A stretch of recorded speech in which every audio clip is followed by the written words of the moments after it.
de Dieu, je voudrais continuer dans la série d'enseignements qui servait à poser la fondation de ce que c'est que le Festival d'Action des Grâces. En guise de rappel, le dimanche passé, nous avons parlé de la portée prophétique et géométrique symbolique de l'année 2025. Nous avons dit que chez les Juifs, les chiffres, les nombres parlent. Il y a un message prophétique symbolique, un message codé derrière les chiffres. C'est pourquoi nous avons dit que 2025 était composé de 2, 0, 2 et 5. Et nous avons dit que le premier 2 était le premier témoignage, le 0, c'est le silence de Dieu, où apparemment on pense que Dieu ne travaille pas, qu'il nous a oubliés, mais il travaille silencieusement pour faire sortir un produit nouveau. Et le deuxième 2, c'est le deuxième témoignage que Dieu réserve pour chacun de nous en cette année. Et le chiffre 5, c'est le chiffre de la grâce. Et Dieu nous promet encore de façon symbolique et particulière sa grâce en cette année 2025. C'est pourquoi, dis à ton voisin, l'espoir est permis, car une grâce particulière a été prévue pour toi en cette année 2025. Nous avons ensuite dit que la somme, quand on calcule, on additionne les 4 chiffres de 2025, ça nous donne 2 plus 0, plus 2, ça fait 4, et 4 plus 5, ça fait 9. Et nous avons donné plus d'une douzaine de symboliques du chiffre 9. 9, comme les 9 éléments du fruit du Saint-Esprit qui nous parlent du caractère. Dieu veut travailler notre caractère en cette année. Nous avons vu également que 9 parle des 9 dons spirituels. Dieu veut manifester sa puissance à travers nous en cette année. Nous avons vu que le chiffre 9, c'est également la 9e heure, l'heure de l'oubli, où Dieu nous oublie, où Dieu nous abandonne. Mais ce n'est que stratégique. Quand Dieu nous abandonne, c'est pour mieux se rappeler de nous, se souvenir de nous après, pour une position stratégique supérieure. Nous avons vu que la 9e heure, c'est l'heure de la prière. Donc cette année, notre vie de prière doit être révolutionnée. Nous avons vu que le chiffre 9, c'est également le temps où le ciel est ouvert. Nous avons vu que le chiffre 9, c'est la 9e heure, là où Dieu nous envoie des apparitions angéliques, comme il en a fait à Corneille. Nous avons vu que le chiffre 9, en mathématiques, c'est l'un des rares chiffres, pour ne pas dire le seul chiffre, qui multiplié par n'importe quel nombre, donne 9 à la fin. 9 fois 2, 18. 18, c'est 1 plus 8, ça fait 9. 3 fois 9, 27. 2 plus 16, ça fait 9. 9 fois 4, 36. 3 plus 6, ça fait 9. 9 fois 11, ça fait 99. 99, 9 plus 9, ça fait 18. 18, ça fait 1 plus 8. Jusqu'à 1000, jusqu'à l'infini, tout nombre que vous multipliez par 9, la somme algébrique donne à la fin 9. Nous avons dit que le chiffre 9, c'est le chiffre de la stabilité, la constance. Quel que soit ce qui va nous arriver, on est égal à nous-mêmes.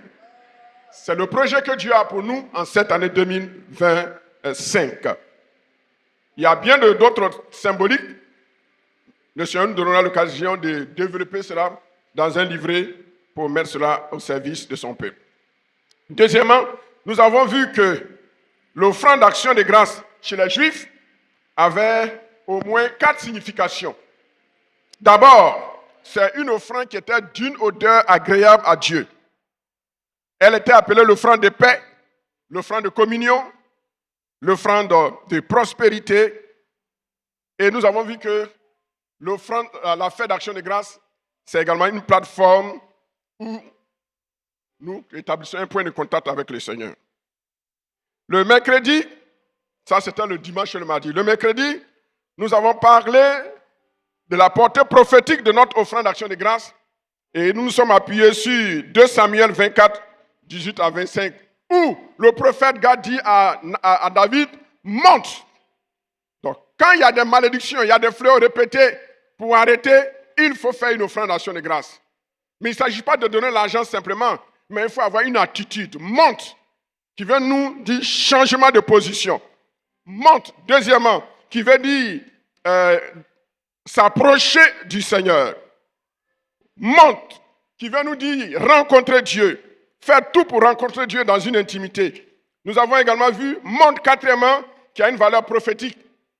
Et nous avons vu que le terrain d'Aravna, où David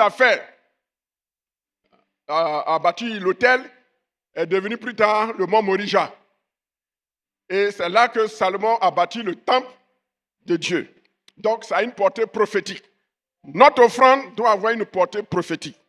Notre offrande doit parler pour le Seigneur. Et nous avons enfin parlé de la dimension de notre offrande. Les deux dimensions, la première dimension, c'est la dimension de qualité de notre offrande. Et deuxièmement, la quantité de notre offrande. Nous avons vu que Salomon a fait une offrande de presque entre 15 et 16 milliards de francs CFA, si on convertit. 20 000 bœufs. Et si on prend la moyenne du bœuf entre 500 000 et 300 000, nous avons calculé, ça nous faisait presque 11 milliards. Et 120 000 bœufs, 120 000 brebis. Et si nous prenons une brebis à 50 000 francs, je sais que ce n'est pas le vrai prix, c'est plus. Les béliers, c'est combien?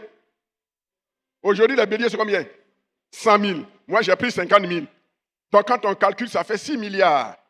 Donc, les bœufs et les brebis offerts par Salomon, aujourd'hui, peuvent équivaloir au moins 15 et 16 milliards. Vous imaginez? Et j'ai dit que ces genres d'offrandes, on les fait une fois ou quelques rares fois dans la vie. Ça n'a rien à voir avec les offrandes qu'on répète. Je ne suis pas en train de vous dire d'aller vider vos comptes. Si tu as 10 millions dans ton compte, de vider pour venir donner au Seigneur. Non. Nous faisons des offrandes de remerciements annuels, ordinaires et répétitifs. Mais il arrive dans la vie où il faut poser des actions qui vont marquer Dieu. Est-ce que vous comprenez? Voilà. À la veillée, nous avons insisté encore sur la fête d'action de grâce ici, dans notre église. Nous avons donné une nouvelle signification, un sens nouveau. Et nous avons vu que d'abord, le festival d'action de grâce, comme son nom le dit, festival, c'est comme une caravane. Et cette caravane doit être meublée par différentes choses. Il ne s'agit pas de l'argent. Je le répète encore pour la énième fois. Festival d'action de grâce ne veut pas dire se dépouiller pour venir donner l'argent à l'église. Dieu n'a pas besoin de votre argent. Dieu n'a pas besoin de notre argent. La Bible dit que l'or lui appartiennent. Si Dieu veut faire quelque chose, paf, il peut envoyer des anges. Il peut envoyer des anges. Il peut envoyer des anges pour créer des opportunités, des marchés, pour que vous puissiez avoir l'argent.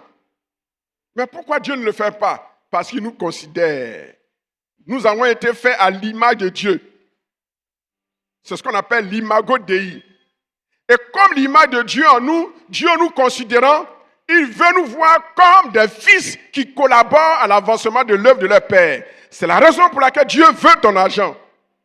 Sinon, Dieu n'a pas besoin de ton argent. La Bible nous dit que le ciel, les rues sont pavées d'or. Alors que sur la terre, ici, c'est goudron. Il y a souvent goudron biodégradable. Quand il pleut 2-3 mois sur ceci, vous voyez, on a mis le goudron là, mais à moins de 1 an, 2 ans, c'est déjà dégradé. Donc sur cette terre, on n'a pas de choses de qualité par lesquelles on puisse marquer Dieu. Au ciel, tout est pavé d'or, d'or pur. Et puis les matériaux avec lesquels la Nouvelle Jérusalem est construite ne sont pas de cette terre. Ce n'est pas des briques. C'est de l'émeraude, hyacinthe, améthyste, la chrysolite, degré supérieur au diamant. C'est ça que Dieu prend pour construire sa maison au ciel. Donc il n'a pas besoin de notre argent.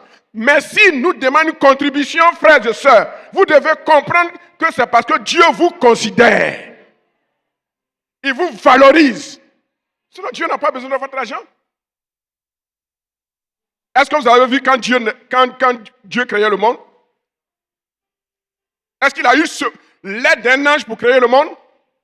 Alors pourquoi? C'est de nous, pauvres êtres humains limités, qui voudraient retirer quelque chose. Non. Mais Dieu nous considère. Frères et sœurs, l'offrande est l'expression de la considération que Dieu accorde à sa créature. Et on demande de l'aide à quelqu'un qui nous est cher. On ne demande pas de l'aide à un fou. On ne demande pas de l'aide à un inconnu. On demande de l'aide à quelqu'un qui nous est cher et qu'on considère. Pourquoi quand les gens veulent demander de l'aide, de l'argent, ils ne vont pas chez n'importe qui? Ils vont chez quelqu'un qui les considère et qui considère. Vrai ou faux? Vrai ou faux? C'est parce que Dieu nous considère. Donc le festival d'action de grâce, c'est une plateforme d'abord pour remercier Dieu. D'abord. Dis à ton frère, est-ce que tu comprends ce que l'homme de Dieu est en train de dire? Remercier Dieu d'abord pour tous ses bienfaits durant l'année 2024. Plusieurs sont partis. Plusieurs sont partis dans des accidents. Plusieurs sont partis mort subite. Plusieurs sont partis au lit. Ils ne sont plus jamais revenus. Mais toi, Dieu t'a épargné de tous ces accidents et incidents. Et tu vis. Est-ce que tu as besoin de te prier pour venir dire merci à Dieu? L'action de grâce, le festival, c'est une plateforme pour remercier Dieu. Dans toutes nos langues. Deuxièmement, le festival d'action de grâce, c'est une fête qui est axée sur la louange à Dieu. C'est un culte de louange. C'est une fête où on célèbre Dieu. On le célèbre par la louange. On fait des chorégraphies. Célébration. C'est ça, la chorégraphie. On loue Dieu. C'est un moment d'expression, de reconnaissance. Et on n'a pas besoin de mettre la parole dans ta bouche. Dis, merci Seigneur, pour tout est bien fait, pour tout est bien fait. Dis à ton voisin, tu n'as pas honte. Ça, c'est enfantin. C'est le bébé, on met l'air dans sa bouche. Mais l'homme mature, il mange la nourriture solide. Frères et sœurs, l'action de grâce, c'est une plateforme pour venir dire merci à Dieu. Est-ce que je parle à quelqu'un?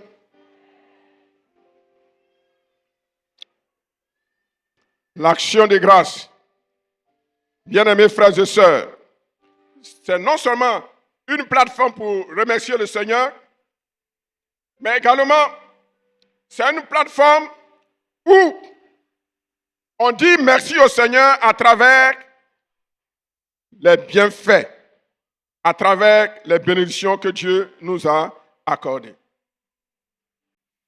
Nous avons vu également que l'action de grâce, c'est une plateforme où on apporte nos biens. L'action de grâce, c'est une plateforme où on fait des vœux. C'est ce que nous avons vu. Et la Bible dit, quand tu fais des vœux, fais tout pour les honorer. Nous avons vu que le festival d'action de grâce, c'est une plateforme où on honore nos vœux.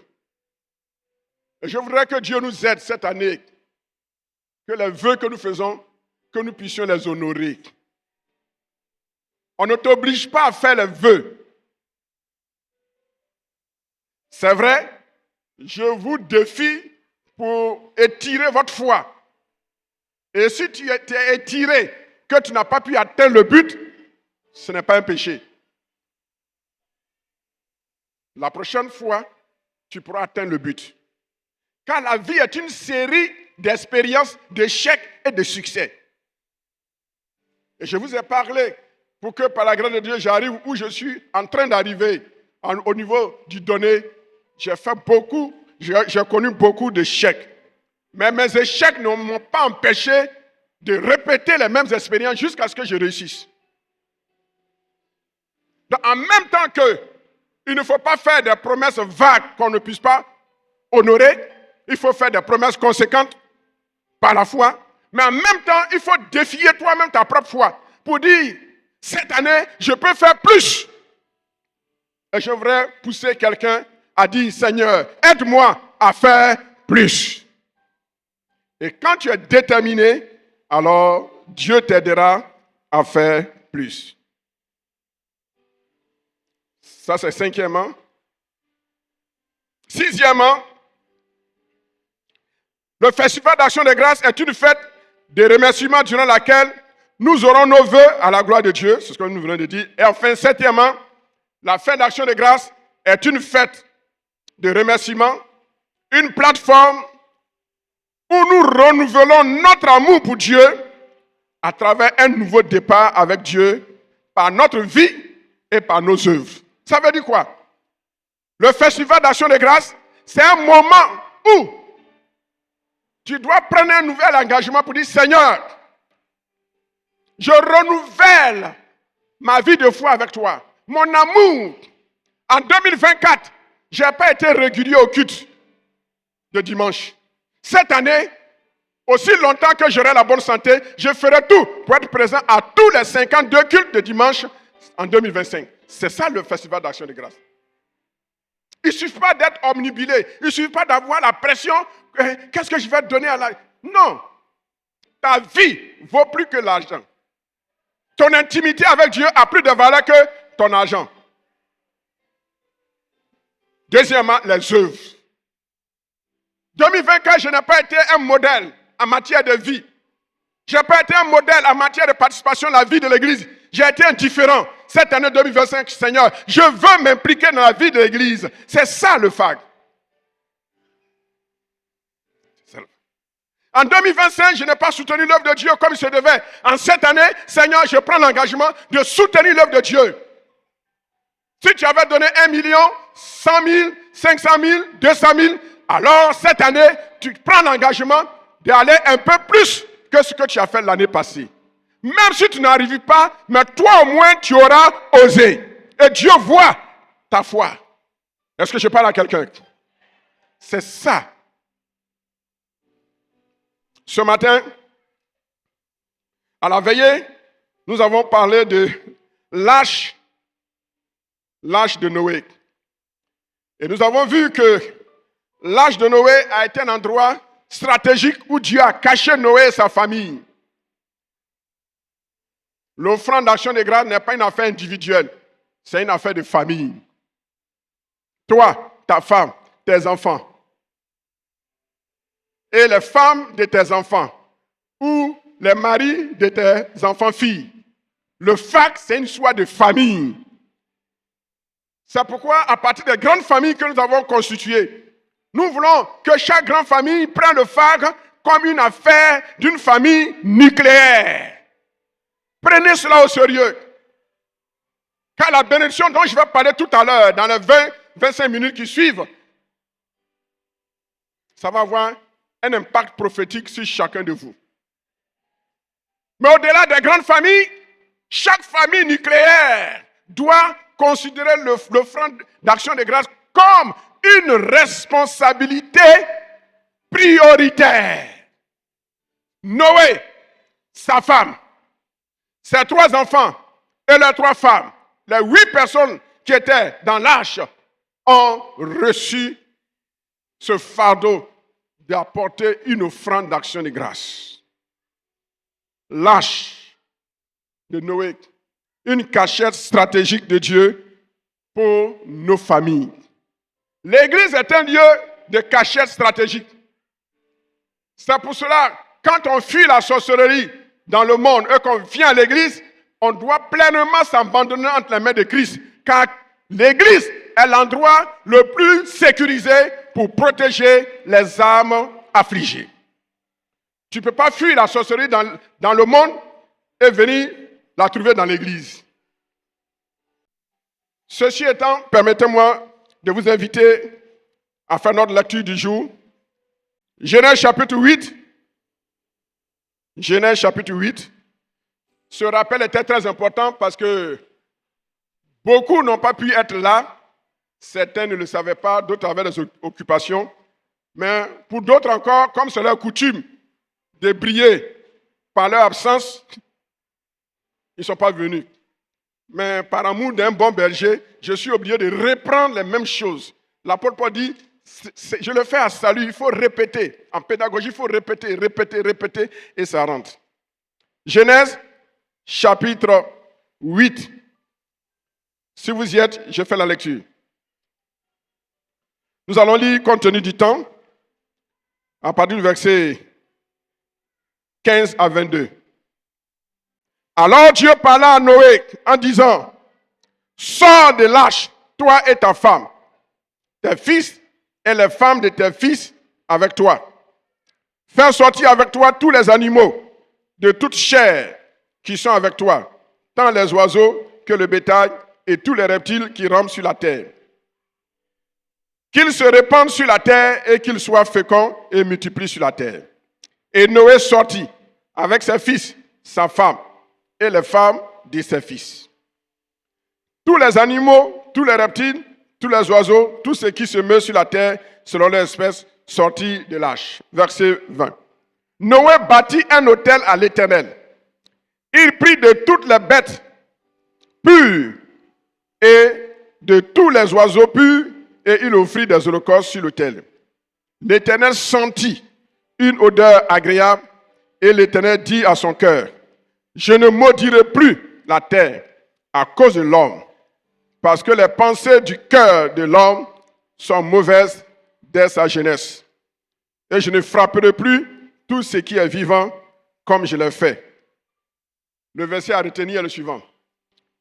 Tant que la terre subsistera, 1. Les semailles, 2. Et la moisson, 3. Le froid, 4. Et la chaleur, 5. L'été, 6. Et l'hiver, 7. Le jour, 8. Et la nuit, 9.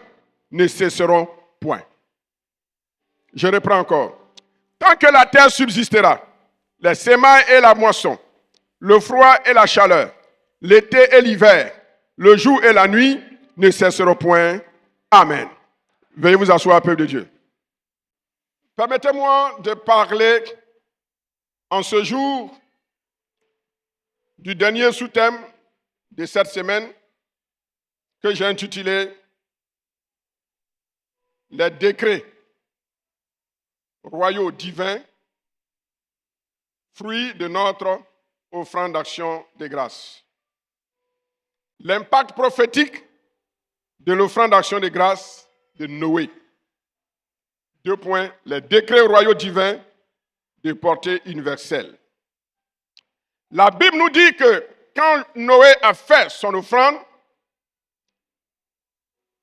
l'odeur qui est montée vers Dieu a séduit le cœur de Dieu. Alors, Dieu sentit une bonne odeur. C'est ce que la Bible nous dit. L'Éternel sentit une odeur agréable. Alors, comment Dieu a fait pour sentir une odeur agréable? Quand on parle d'offrande, d'abord il faut avoir un autel. Et l'autel a été fait en pierre. C'est le symbole du lieu d'adoration. C'est le culte qu'on apporte à Dieu. Mais on ne met pas n'importe quoi sur l'autel. Et la Bible dit que Noé a mis des animaux purs. Mais pendant que Noé faisait cette offrande, la loi sur la pureté et l'impureté des animaux n'existait pas encore. Est-ce que vous me suivez? La loi qui disait que tel animal est pur, tel animal est impur, cette loi n'existait pas encore. Il fallait attendre jusque dans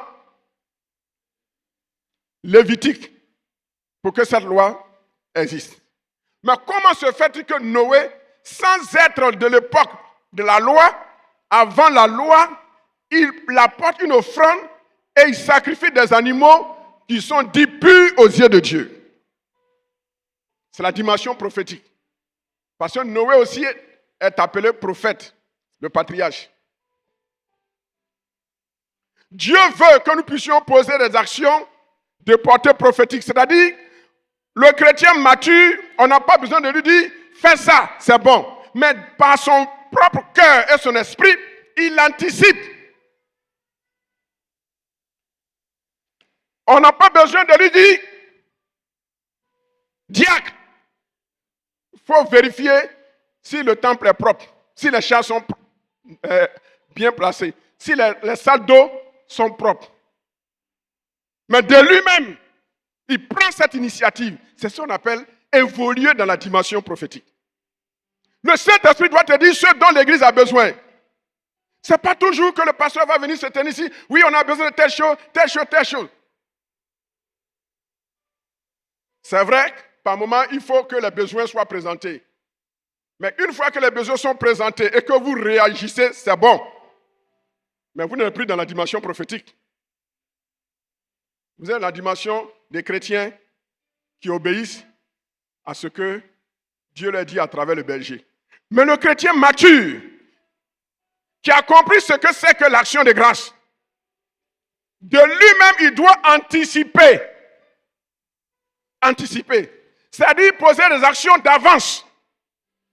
Et quand l'homme de Dieu voit, il apprécie. Vous voyez, c'est AOC qui a offert, qui a habillé cette chair. Je ne leur ai pas dit, on a besoin. Et vous tous, vous avez vu que la chair n'était pas présentable. Que le tapis, j'ai failli plusieurs fois tomber ici. C'est ça. Dis à ton voisin, c'est ça.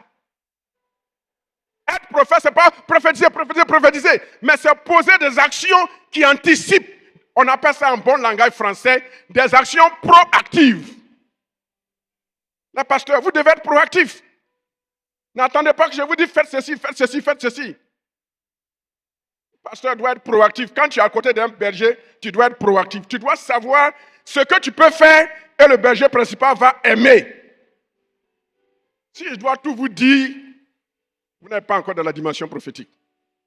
Vous êtes encore des jeunes, vous êtes encore des enfants.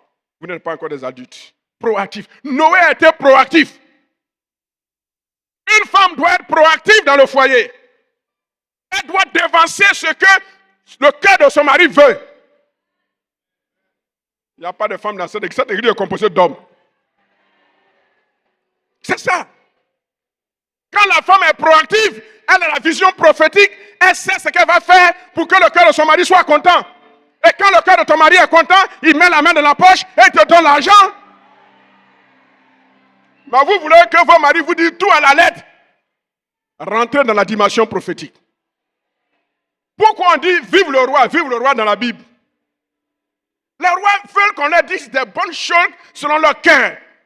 Et quand ceux qui sont autour, ils voient ce qu'ils vont dire, qui va régir le cœur du roi, alors quand il pose ses actions, le roi est content et il prend des décrets. Toi, jusqu'à présent, tu as été DGA, tu deviens maintenant DG. C'est ça que Dieu veut que vous puissiez faire avec lui. Dévancer Dieu. Noé a dévancé Dieu en offrant des animaux déclarés purs. Par qui? Par Moïse. Parce que c'est Moïse qui a écrit par révélation le livre de la Genèse. Premièrement, il faut avoir un autel. Deuxièmement, il faut avoir une offrande. Troisièmement, il faut le feu. Un autel avec une bonne offrande. Sans le feu, tu n'as pas fait de sacrifice. Le feu, c'est la présence de Dieu. Le feu, c'est la présence du Saint-Esprit. C'est le feu qui consume. Quand tu fais ton offrande et le feu de Dieu ne vient pas consumer l'offrande dans la Bible, dans l'Ancien Testament, c'est que Dieu n'a pas agréé ton offrande. Est-ce que vous êtes là? Alors dis-toi, est-ce que mon offrande de Pâques de cette année, est-ce que le feu de Dieu va venir consumer ça?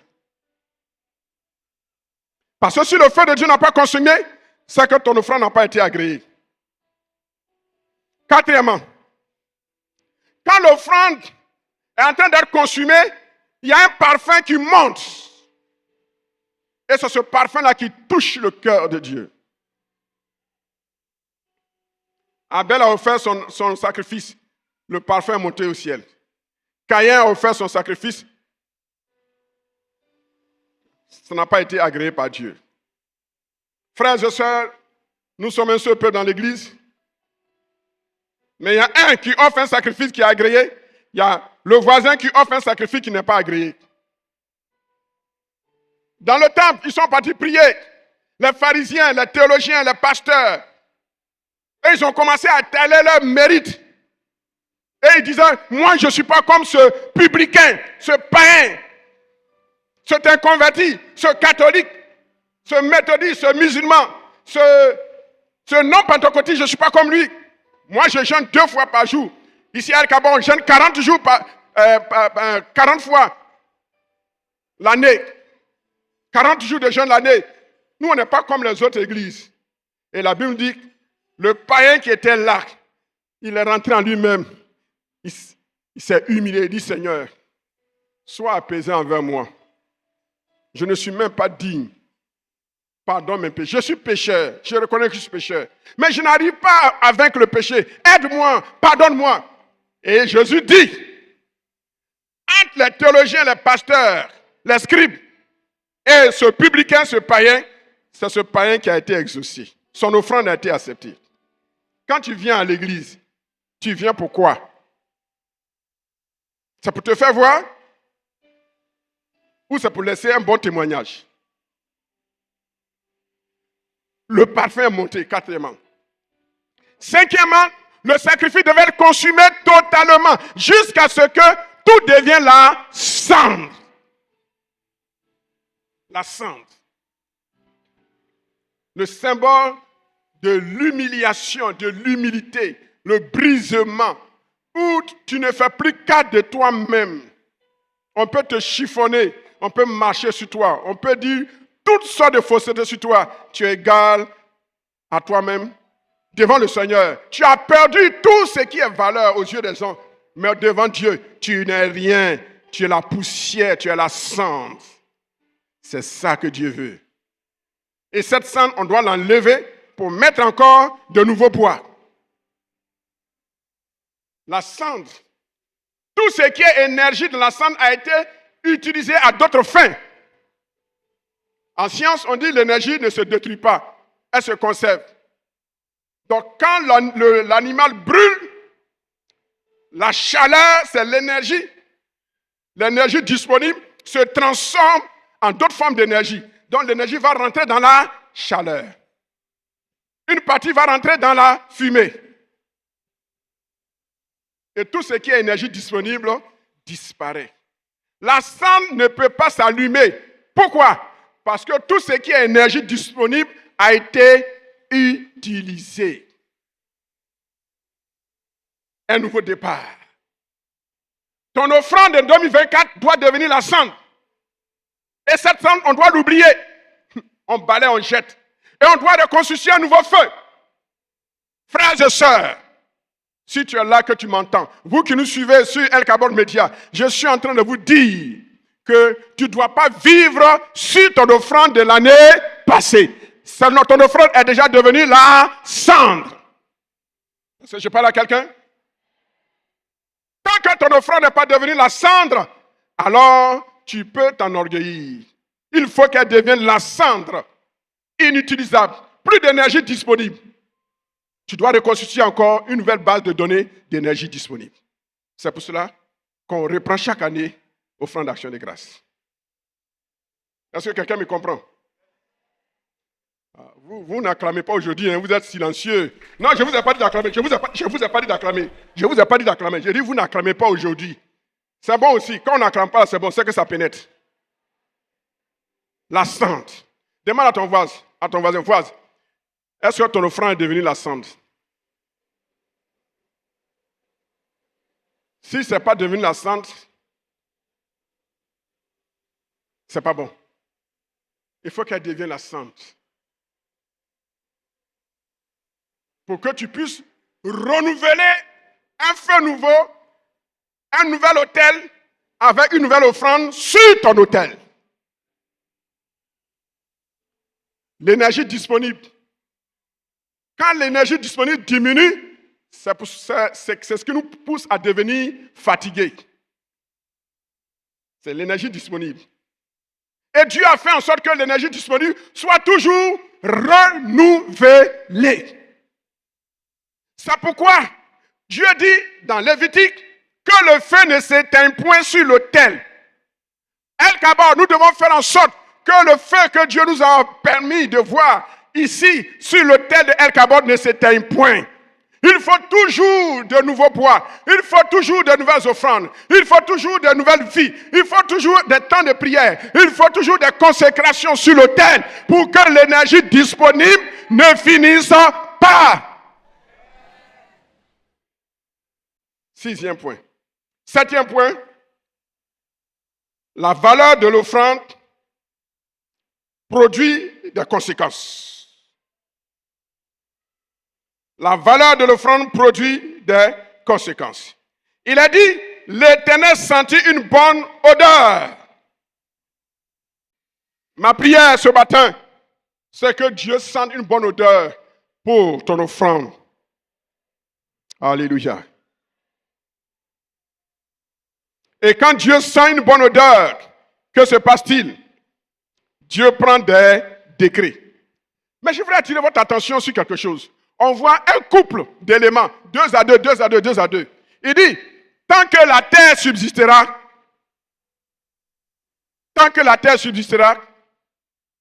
ici la terre, c'est le domaine, l'endroit, l'espace, le lieu indiqué où notre vie va se développer à travers la végétation, à travers la vie des animaux, à travers, n'est-ce pas, le climat, etc., etc. La terre, c'est le point de départ. C'est là où on doit s'aimer. Alors, il va énumérer les choses, Dieu va énumérer les choses 2 à 2. Premier couple d'éléments qu'il énumère, il dit les semailles et la moisson. Un couple, ça va ensemble. C'est quoi on va dire monsieur et madame. C'est quoi on va dire l'homme et la femme. Donc, il dit les semailles, la sémence, et la moisson. Deuxième couple d'éléments qu'il cite, il dit le froid et la chaleur. Ici, il s'agit de facteurs qui sont indispensables à la température. La température joue son rôle dans la vie, dans le métier en vie. Si tout était froid, la vie n'allait pas exister.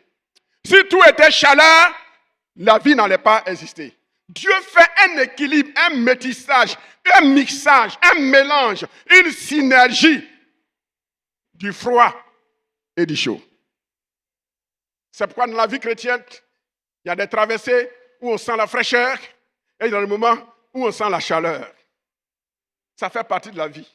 Dis à ton voisin, si actuellement tu ne sens pas trop les choses, dis ça fait partie de la vie. Ne te décourage pas. Dieu ne t'a pas abandonné. C'est une étape de la température. On est resté dans la chaleur pendant longtemps, mais ça va continuer. Par la grâce de Dieu, à partir de cette année, avec ce que nous allons faire comme mobilisation, avec la grâce de Dieu, quand nous allons finir notre temps, on va aussi, nous aussi, adorer le Seigneur dans la fraîcheur. La chaleur et le froid, ce sont des facteurs fondamentaux de la température. Est-ce que vous comprenez? Troisième couple qui l'énumère, l'été et l'hiver. Un couple indispensable au climat. Le climat. Le froid. L'été, il fait chaud. En hiver, il fait froid. C'est les deux qui créent le mélange, l'harmonie. C'est très important. Très, très important. Et à la fin, il dit, le quatrième couple, il dit le jour et la nuit. Le jour et la nuit. Ce couple fait partie de ce qui est indispensable à la vie. Si l'homme devait travailler 48 heures, 72 heures d'affilée, sans aide médicale, la personne va mourir. Vous ne dormez pas pendant 3 jours, 4 jours, 5 jours, 6 jours, 7 jours. Sous prétexte que vous êtes en train de chercher Dieu, vous gênez. Si tu gênes, que tu violes la loi de Dieu, Dieu n'écoute pas ton jeûne. C'est pourquoi plusieurs qui ont passé des jours et des jours sans dormir à chercher Dieu, ils sont devenus fous. Où était le Saint-Esprit? Où étaient les anges? Est-ce que je parle à quelqu'un? Ta sincérité n'empêche pas Dieu de te laisser dans tes égarements quand tu violes la loi de Dieu. Dieu a dit, la nuit est faite pour dormir et le jour est fait pour travailler. Si tu violes la loi de Dieu, la loi fondamentale de l'environnement et de la vie, la biosphère, la biologie, tu tombes en le pouvoir des démons. Et pourtant, c'est pour Dieu que tu fais. Mais Dieu ne t'exauce pas. Parce que tu as violé les principes fondamentaux de la vie. Le jour et la nuit. Dis à ton voisin, la nuit, il faut dormir. Dis à ta voisine, la nuit, il faut dormir. Mais tu fais quoi la nuit? Pose la question, la nuit, là, tu fais quoi? Pourquoi tu ne dors pas? Il paraît qu'il y a des gens, ce n'est pas ici, mais ailleurs. La nuit, là, ils sortent de leur corps pour aller opérer. Maintenant, vers 5 heures, ils viennent. Quand ils viennent rentrer dans leur corps, c'est maintenant à 5 heures, ils vont commencer à dormir. J'ose croire qu'il n'y a pas ces gens-là ici. Nous, la nuit, on dort. Il y a des gens qui ont le sommeil facile. Dès qu'ils tombent, commencent à dormir. Il y en a, ils doivent se chercher 1 heure, 1h30, 2 heures, puis le sommeil arrive. Fais tout pour dormir. Dis voisin, pardon, fais tout pour dormir. On me dit tout le monde dort qui va prier la nuit. Dieu même sait. Dieu a dit la nuit, dormez. Quand la nuit vous dormez, c'est les anges qui veillent. Et matin, on se réveille pour prier. Et surtout, avant de dormir le soir, c'est là qu'il faut prier. C'est ce que je suis en train de vous enseigner. Que le jour commence le soir, le jour ne commence pas le matin. Il y a eu un soir et il y a eu un matin, ce fut le premier jour. Donc changez votre mentalité. Dis à ton voisin, c'est à toi l'homme de Dieu en train de parler. Il dit tant que ces 5 coupes d'éléments existeront, et tant qu'il y aura la terre, il va toujours avoir moisson.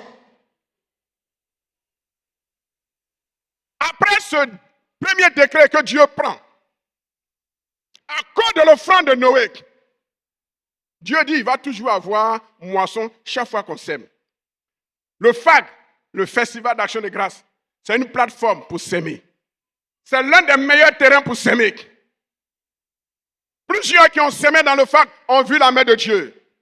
En tant que votre berger principal, j'ai vu plusieurs fois la main de Dieu à travers ce FAG. Et je suis reconnaissant à Dieu. Frère, deuxième décret que Dieu prend. Il dit, je ne maudirai plus la terre. Et je ne frapperai plus tout ce qui est vivant, comme je l'ai fait. À cause d'une offrande qui a touché le cœur de Dieu, Dieu prend un deuxième décret. Il dit, il ne va plus maudire. Il ne va plus maudire la terre. Et il ne va plus frapper tout ce qui est vivant sur la terre à cause de toi. Vous voyez la portée prophétique universelle de l'offrande. Une simple offrande, un culte, accompagné d'une offrande sincère. Vous voyez les décisions que Dieu prend. Est-ce que vous voulez que Dieu prenne de telles décisions pour vous? Est-ce que nous voulons que Dieu prenne de telles décisions pour nous? Dieu dit, il ne va plus frapper la terre. Dieu dit, tout ce qui est vivant ne va plus mourir à cause de toi. Tout ce qui t'appartient, il prend l'engagement de ne plus maudire. C'est pourquoi le chrétien doit comprendre que la malédiction n'est plus son partage. La malédiction n'est pas ton partage. Ce que tu traverses n'est qu'une parenthèse. Ce que j'appelais l'intersaison. La transition vers une nouvelle saison. Dieu ne t'a pas abandonné. La malédiction n'est pas pour celui qui a cru qui a cru en Jésus et qui sait qui est Jésus pour lui. Et qui marche dans la sainteté, dans la pureté, et qui connaît la puissance, l'action de grâce. La malédiction n'est plus son partage. Dis malédiction, je refuse. Le deuxième décret, le premier c'est qu'il ne va plus maudire. Le deuxième décret, j'ai plutôt inversé, le deuxième décret dit, tant que la terre subsistera, les semailles et la moisson ne cesseront pas. Tant que tu vas s'aimer, Dieu dit, tu vas toujours moissonner. Tant que la terre subsistera, la moisson ne cessera jamais. Frères et sœurs, voici l'occasion que Dieu nous donne. Dans ces décrets royaux, Dieu veut nous interpeller. Que si nous avons compris ce que signifie remercier Dieu, apporter un culte agréable à Dieu, il y a des conséquences heureuses, il y a des bienfaits inestimables qui nous accompagnent. Je termine. Dans Jérémie 30, le verset 20, Dieu dit ceci. Écoutez très bien. Les deux références que vous allez garder au terme de tout ce que j'ai dit, à la fin de tout ce que j'ai dit, retenez deux versets. Genèse chapitre 8, le verset 22, et Jérémie 33, le verset 20. Jérémie 33, verset 20 dit quoi? Ainsi parle l'Éternel. Si vous pouvez rompre mon alliance avec le jour et mon alliance avec la nuit, en sorte que le jour et la nuit ne soient plus en leur temps. Écoutez bien. Dieu dit, si vous pouvez rompre mon alliance avec le jour, si vous pouvez rompre mon alliance avec la nuit, de telle sorte que le jour et la nuit ne soient plus en leur temps, alors aussi mon alliance sera rompue avec David, mon serviteur, en sorte qu'il n'aura pas de fils régnant sur son trône, et avec les Lévites, les sacrificateurs qui font mon service. De même qu'on ne peut compter l'armée des cieux, ni mesurer le sable de la mer, de même je multiplierai la postérité de David, mon serviteur, et les Lévites qui font mon service. Dieu dit, ce décret royal divin qu'il a pris en Genèse 8, verset 22, on rentre maintenant dans la loi, le droit. Si moi, Dieu, en ma présence, si un être humain, un ange, un esprit, un Satan, un démon, ou un peuple, peut empêcher le jour d'être jour, peut empêcher la nuit d'être nuit, alors, moi Dieu, je vais rompre mon alliance que j'ai tissée avec David, de telle sorte qu'il n'aura plus de descendants sur le trône. Mais, le contraire, à contrario, si un être humain ne peut pas arrêter le jour, si un être humain ne peut pas arrêter la nuit, alors, aucun esprit, aucun démon, aucun être humain ne peut, moi Dieu, m'empêcher de bénir et de maintenir mon alliance avec David, avec El-Kabab, avec toi. Mets ton nom à la place. Si vous pouvez arrêter le climat, si vous pouvez arrêter la température, si vous pouvez arrêter le calendrier, si vous pouvez empêcher le jour d'être jour, si vous pouvez empêcher la nuit d'être nuit, c'est que vous êtes plus Dieu que moi Dieu. Dès cet instant, je cesse d'être Dieu et je vous laisse la place d'être Dieu. Oh, personne ne peut être Dieu à la place de Dieu. Est-ce que je parle à quelqu'un?